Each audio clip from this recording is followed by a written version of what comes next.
সুন্দর, মাশাআল্লাহ। দেখেন, হ্যালো এভরিওয়ান, গ্রামের দৃশ্য অনেক সুন্দর। নদীর পাড়ে আসবেন, খোলা আকাশের নিচে বসে বসে সময় পার করবেন, মনটা ফ্রেশ হয়ে যাবে।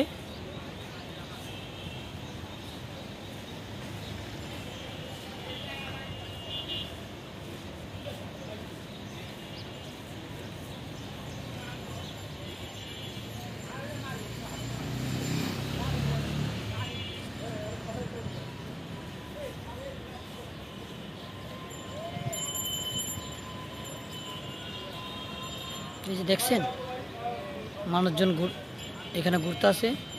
এই যে লঞ্চ আসছে একটা, মাশাআল্লাহ।